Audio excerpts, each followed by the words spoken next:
Last year I got my real introduction to my motherland, Indonesia. Now I'm going back to Indonesia to carry on my search for my Indonesian roots. The story is quite complicated, so I give you a brief recap of what happened on my last visit. My mom got adopted, and when she was 14 she found her adoption papers. She never told her parents who adopted her that she found those papers, and she never searched for her biological parents. Now I am going on a search. The adoption papers we have pointed out to an orphanage in Solo, Java, and this is where we went earlier this week. Now, yeah, this is how it went.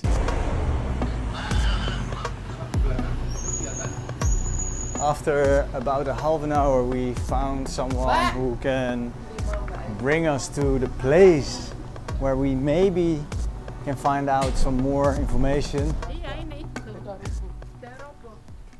A month ago, just a month ago, this place got destroyed. We're just too late. Maybe we were already way too late because we don't know about the documentation, the paperwork that we were after, the paperwork that maybe would tell where my grandpa would live or my family would live. We had many setbacks like this. We also went to a town where my potential grandparents could live. This little village called Desa Ngamplak. This is in the center of Java. We knew this because the paperwork that my mom found when she was 14 was showing that my biological grandparents were living there when they handed over my mom to the orphanage. So luckily Tori can help us a little bit with the language.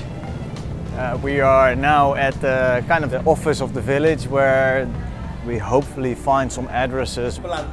The data from the computer showed us that there is someone who lived in the village with the name Sajem. But in order to find the address of Miss Sajem, my potential grandma, we had to look up her name in this book with all the residents of Desa Ngamplak.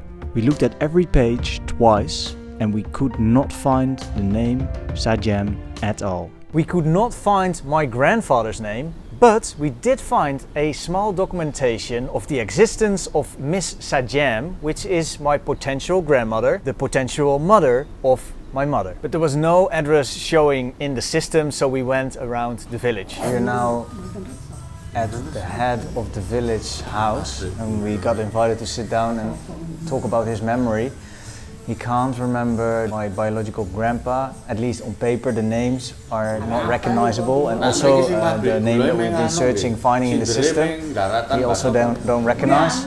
Also, we don't recognize the name or a story about a little girl named Samili Stari, which would be my mother's name, or Samili Stari. Maybe we can search a little bit more in the village.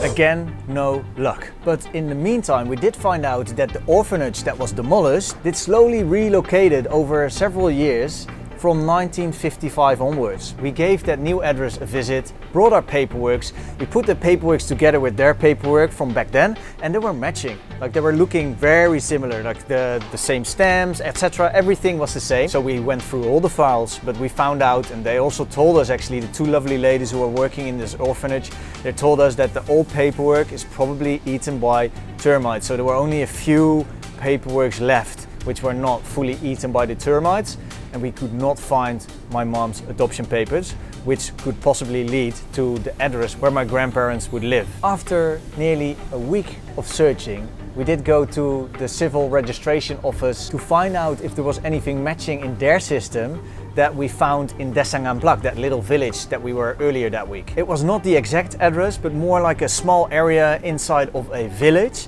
so we could ask around there for Miss Sajem. So this was it. We were going to Miss Sajem, my potential grandmother. I think he's here. Oh, people are here.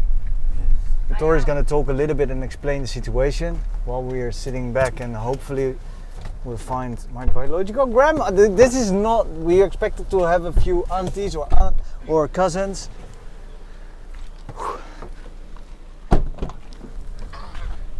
Let's go.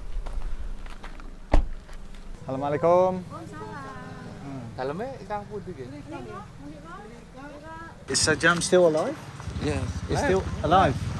Wow. So Mr. Jam is now 85, she's still alive, so she would be able to confirm. Maybe if she wants to talk about it. This is scary. Wow. We follow the lady. She's bringing us to Miss Sajam. Oh wow. Wow. I was so excited. I was nervous and adrenaline rushing through my veins, especially when we found this lady who knew Miss Sajam and we were driving behind her. She was hopping on the motorbike. She's like, follow me. We hopped in the car and we went to Miss Sajam's house. And from here I made a big mistake.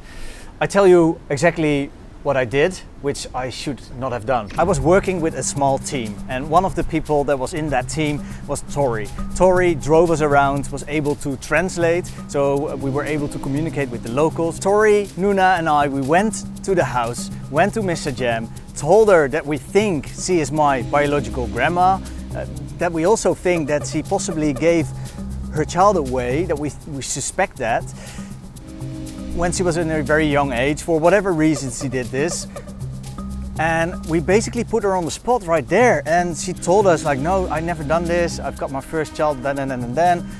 And obviously I'm a little bit embarrassed because it must have been very difficult to give your own child away for whatever reason that was. Now we're not 100% sure that Miss Sajam, the Miss Sajam that we found, is my grandma. After being in that house for about 10 minutes, we did talk a little bit, and explain what we were doing in Indonesia. Her son walks in. And the moment I saw her son, Miss Sajam's son, I thought, wow, this looks like it could be the brother of my mom. Like, I saw a lot of similarities. Let's call him my potential uncle. My potential uncle did say, welcome to our family, no matter if we are blood or not, you are welcome. You know, you are family to us. Now we never stopped searching. We did let a video going around all the villages, one that was in Bahasa Indonesia so they could understand, also with the local dialect over there. Tori also carried on the search by hanging up posters at the local mosques, but unfortunately nothing came out. Due to work and expensive flight tickets, my mom was not able to join me last year. Now she's able to join me to carry on the search for my Indonesian roots. Tonight my mom flies from Amsterdam to Bali. I'm flying tomorrow from Chiang Mai to Bali to meet her there. We only have one night as a layover in Bali before we head to Solo. I'm going to try to find my potential uncle again, the person that we met already, to see if he would like to meet my mom.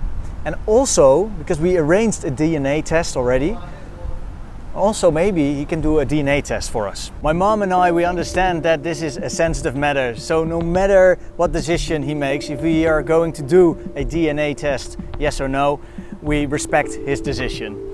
Now we already decided to focus more on the soul searching, on the culture, to see where my mom is from, together with my mom this time, than anything else. No matter what, it's going to be an epic journey again, so hopefully you join us for this journey in Indonesia. It is possible to support the channel via memberships. This way you give monthly donations so we can carry on making videos on YouTube and carry on showing the beauty of Southeast Asia.